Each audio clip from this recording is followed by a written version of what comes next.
This represents the Jewish people. Stainless, strong, tall. We talked about the properties of steel and how an artist conceptualizes a concept like that. This represents the Nazis and the imprisonment. We talked about what barbed wire is for and what it's meant to do. The monument is basically saying that they're bleeding and that this is no longer in effect. So basically they turn over a new leaf. Right, so the blood is important to the concept of the artist. The ladies from the Jewish Community Center thought it looked terrible. It was messy. It was messy. So they came out with their Brillo pads and they scrubbed all the blood away. The artist sued. He was changing the artist's intellectual intent and capacity. It's a form of limestone that is used heavily in housing in Jerusalem. There was a law that was passed in the 1940s that all the houses built in Jerusalem had to have a Jerusalem stone facing. So anyway, as you can see, because it's limestone and it's soft, it's starting to crumble here and there. But for a number of reasons, it's costly to get that because it comes from the Jerusalem area. The community wanted to put a granite platform here. If you step back, you look at it, you see it's kind of leaning. Yeah. It is sinking because the Jerusalem stone is a soft stone and was never meant to support this much weight, Andrea, So here you have another issue of artist intent versus conservation and preservation. Denny Boger. Kids call me Mr. B. And Denny, first of all, what does AEE stand for? Aegis Education Endeavor, yes. Okay. We were Aegis begins with an A. Mike Aesop. Right. Okay, let's go in. Come on in. AEE is it's a support center for the homeschool and the cyber school. We provide FaceTime and a safe environment for those kids who need it. This is AEE Man. This is our new mascot. AEE Man. I like it. It's all recycled materials almost, It's like a Chevy hubcap for a shield. The word Aegis is Greek. It was a shield. It was the shield that Perseus used to protect himself from Medusa.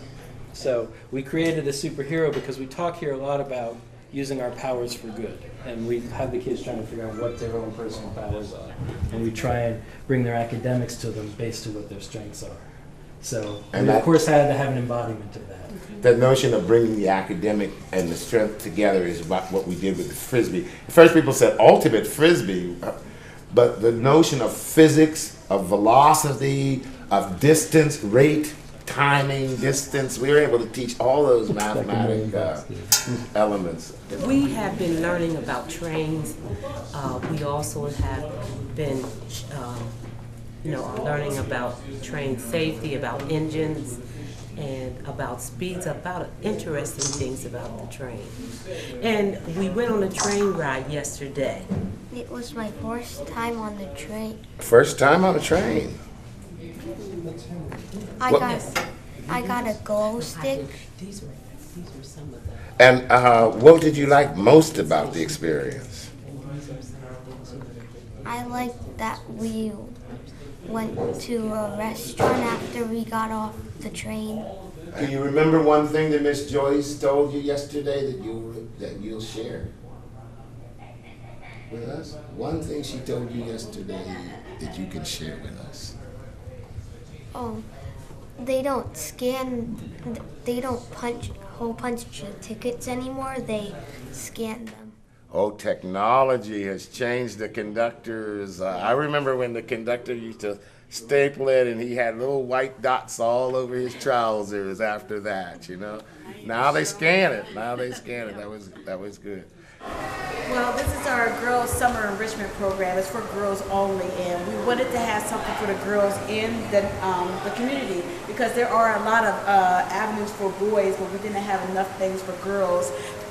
Whether it was coping skills, learning how to be friends with one another, cooking, jump rope, because most of our girls didn't know how to jump rope, which was very interesting to me, as well as art, music, dance, theater. We provided all that for them. My experience I love the kids. I love working with kids. This is why I keep coming back.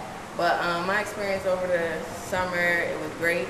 I'm still learning new things that I can, incorporate with the kids.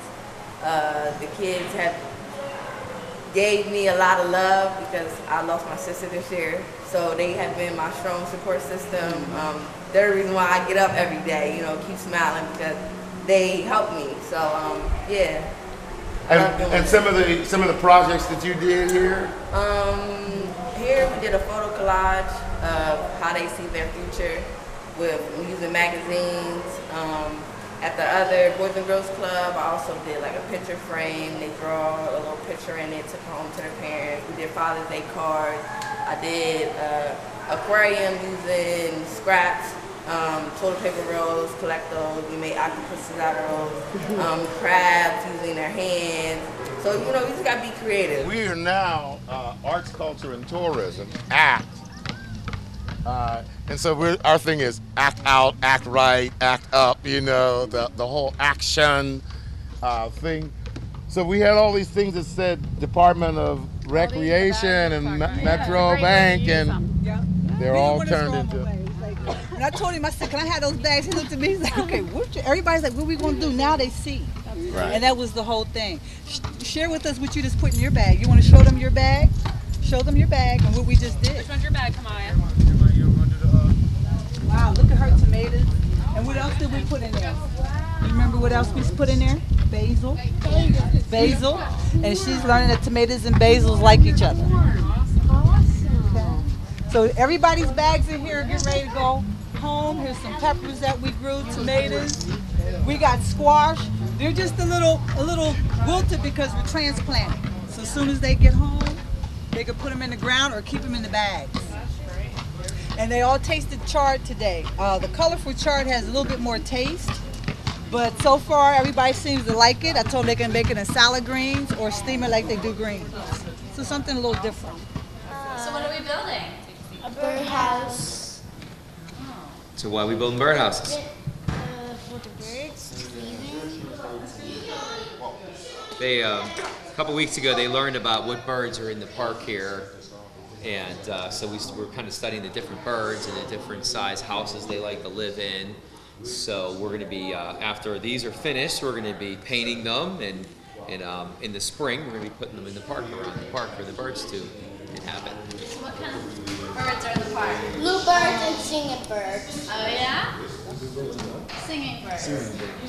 Hummingbirds are made. Yeah, but these aren't going to probably be for hummingbirds. So these probably be for little bluebirds and stuff. I want to skip it off.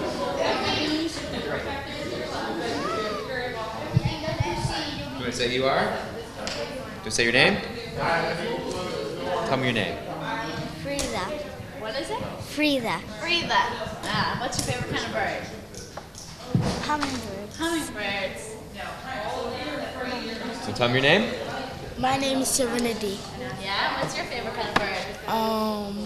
The hummingbirds and the birds that flies around, stuff like that. Very cool. Do you want to talk about how you're putting this together? I'm helping a friend put theirs together. Like I did mine nice and neat, and helping a friend to put theirs nice and neat too. Very nice of you. Thank you. You're welcome. On TV, What's your name? Sanai, And what's your favorite kind of bird? a bluebird, Bluebirds. Why? because I like the way they are, and I like the way they look. Yeah? You're going to hold these up for me. and I'm Very gonna cool. put some And hot is glue your in them. birdhouse finished? No, he's fixing it. What's your name, young man? Avery Baltimore. Do you have a favorite kind of bird? Bluebird. Bluebird? Because blue's my favorite color, basically. Oh, okay. He's one of our staff that's been working with me in the art program, and I've gone to all the different sites throughout the city, and he's come with me. So he's working with the students, and I'm working with him, and we've been doing this project at all the different schools in the city and things like that. So this is one of the students' projects here. It's almost done. The next part will be putting on the roof and then doing some painting and things like that. They really love the painting. That's where they start going, you know. Very creative. Hi, what are we coloring? This is the kings. Who are we coloring? Queen Asante. Queen Asante. And what's important about Queen Asante? She was speechless, brave, strong, and fearless. She was fearless. Where was Queen Asante from? Where was she from? You guys remember? Africa. Yep, she was from Africa. She was a queen of Africa. And what was she trying to do for her people? Fight back. Fight freedom. Right. From slavery. Right. She was afraid that all of her people would become slaves. So she was fighting hard for her people to not become slaves by the end of the night. Remember in the story? And what does the concept of no fear mean?